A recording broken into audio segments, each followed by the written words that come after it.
Oke teman-teman, assalamualaikum. Video kali ini kita akan membahas tentang tata cara pembibitan ikan gurame. Jadi yang ada di dalam video ini sebagai bukti bahwasanya ketika kita mau menebar larva benih ikan gurame, kita harus mengetahuinya tata caranya teman-teman, terutama tata cara ketika kita memilih larva ikan gurame yang akan kita tebar nantinya. Nah, yang ada di dalam video ini kebetulan larvanya umur 15 hari. Umur 15 hari ini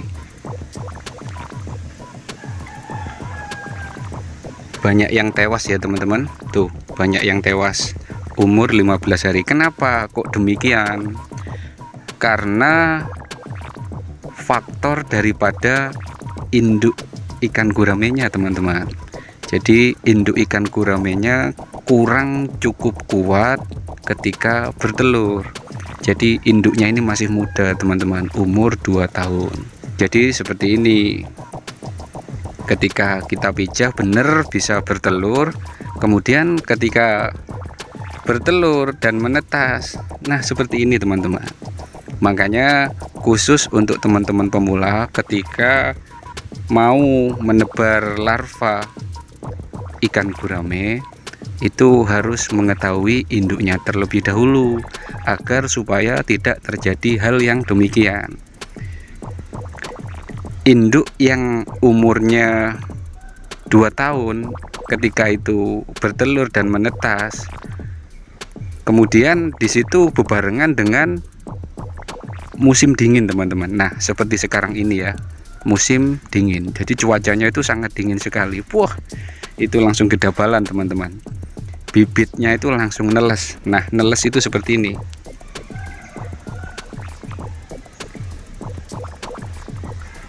Neles itu banyak yang mati teman-teman, banyak yang tewas karena nggak kuat daya tahan tubuh daripada larva atau benih ikan guramenya itu nggak kuat. Seperti itu ketika menghadapi cuaca dingin seperti sekarang ini. Beda ketika kita punya larva bibit ikan gurame yang mana induknya sudah berumur 3 tahun ke atas. Beda teman-teman. Ketika menetas kemudian kita tebar larvanya, kuat meskipun menghadapi cuaca dingin itu tetap kuat karena daya tahan tubuhnya itu teman-teman. Seperti itu, karena dari faktor induknya itu tadi. Makanya untuk teman-teman pemula saya ulangi, ketika mau menebar larva benih ikan gurame kita harus mengerti dulu masalah seperti ini. Jadi kita harus pintar memilih induk yang bagus seperti itu. Jadi tanyakan dulu lah, misalkan ini tanyakan dulu kepada petaninya yang mana induknya sudah umur 3 tahun ke atas apa masih 3 tahun ke bawah. Kalau 3 tahun ke bawah jangan dulu teman-teman, usahakan jangan dulu biar nanti nggak seperti ini.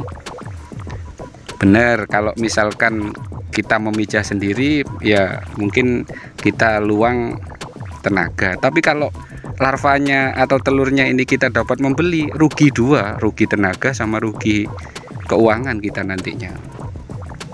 Jadi kita harus benar-benar mengetahui hal yang seperti ini. Kelihatannya sepele, tapi ini benar-benar teman-teman, benar-benar harus kita mengetahuinya.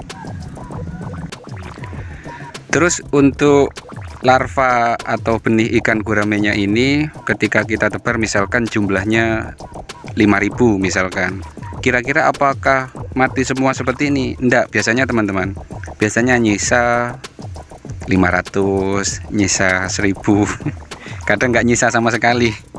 Itu resikonya teman-teman. Makanya untuk teman-teman pemula saya tekankan, kalau mau nebar larva benih ikan gurame usahakan mengetahui induknya dulu, tanyakan dulu ke petaninya. Kalau misalkan mau membeli telurnya gitu, tanyakan kepada petaninya, induknya masih berumur 3 tahun ke bawah apa 3 tahun ke atas. Nah seperti itu, tanyakan. Usahakan pilih induk ikan gurame yang usianya sudah berumur 3 tahun ke atas, biar nanti nggak ada kendala untuk teman-teman pemula biar nanti sukses ketika merawat benih ikan guramenya sampai nanti terjual. Itu mudah perawatannya teman-teman, seperti itu. Tapi kalau induknya itu masih 3 tahun ke bawah, wah alamat pasti ini seperti ini. Apalagi menghadapi cuaca dingin seperti sekarang ini, pasti neles seperti ini larva atau benih ikan guramenya. Banyak yang tewas teman-teman. Jadi video ini sebagai contoh untuk teman-teman pemula, biar teman-teman pemula nantinya bisa sukses ketika merawat bibit ikan guramenya. Terus untuk tata cara yang kedua, ketika kita mau menebar larva benih ikan gurame, ini harus diketahui, setidaknya kolam harus steril dulu, harus bersih. Nah, setelahnya bersih, kemudian diisi air yang bersih. Kemudian air itu ditandon setidaknya minimal 3 hari teman-teman, minimal lah itu 3 hari ditandon dulu, biar nanti ketika kita menebar larva benih ikan guramenya tetap aman karena kita sudah menandon airnya. Seperti itu teman-teman.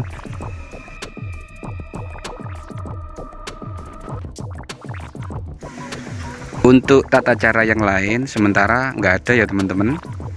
Yang penting intinya kita sebelum menebar larva benih ikan guramenya, kita harus mengetahui induknya terlebih dahulu, masalah umur daripada induk ikan guramenya itu sendiri yang terpenting tuh teman-teman, biar nanti ketika kita menebar larva benih ikan guramenya tidak terjadi kendala. Dan yang jelas kalau induk ikan gurame yang sudah berumur 3 tahun ke atas, itu daya tahan tubuhnya itu lebih kuat, lebih pro teman-teman. Tidak seperti ini. Nah, ini neles teman-teman, nggak kuat ini teman-teman. Daya tahan tubuhnya ini nggak kuat. Apalagi cuaca sangat dingin ya, cuacanya langsung gelempang teman-teman. Nih langsung gelempang. Nah, untuk teman-teman pemula ketika menghadapi hal yang demikian, ini jangan panik. Jangan panik. Ini sebagai pelajaran, sebagai pengalaman, agar supaya ketika nanti berkelanjutannya tidak salah lagi untuk memilih larvanya, larva atau benih ikan guramenya ketika kita menebarnya. Jadi jangan sampai salah intinya. Makanya saya ulangi, tanyakan dulu ketika mau beli telur ikan gurame, tanyakan dulu kepada petaninya masalah umur daripada induk ikan guramenya. Seperti itu. Nih ya, kayak gini. Ini nggak kuat teman-teman, daya tahan tubuhnya itu nggak kuat. Tapi beda ketika induk ikan gurame sudah berumur 3 tahun ke atas, daya tahan tubuhnya itu kuat, pro. Meskipun terdampak cuaca dingin, terdampak hujan, itu saya rasa yang sering saya alami itu tetap kuat. Ya ada yang meninggal mungkin dua ekor gitu ya kan, atau 3 ekor itu, tapi ya kuat teman-teman. Pokoknya pilih larva benih ikan guramenya yang mana induknya sudah berumur 3 tahun ke atas, itu intinya. Terus yang kedua tadi masalah kolam, sebelum menebar setidaknya airnya ditandon terlebih dahulu minimal 3 hari. Oke ya teman-teman, sementara seperti itu yang dapat kita sampaikan. Semoga video ini bisa bermanfaat khususnya untuk teman-teman pemula yang mau usaha pembibitan ikan gurame. Jadi saya ulangi, ketika menghadapi hal demikian jangan keburu langsung menanggapinya itu kok gini, biar sudah teman-teman. Ini sebagai pelajaran, sebagai pengalaman, agar supaya nanti ke depan tidak salah lagi. Oke teman-teman, terima kasih sudah menonton, semoga bermanfaat. Assalamualaikum. Nah ini kan seperti ini teman-teman. Ini kan nih seperti ini. Loh, tewas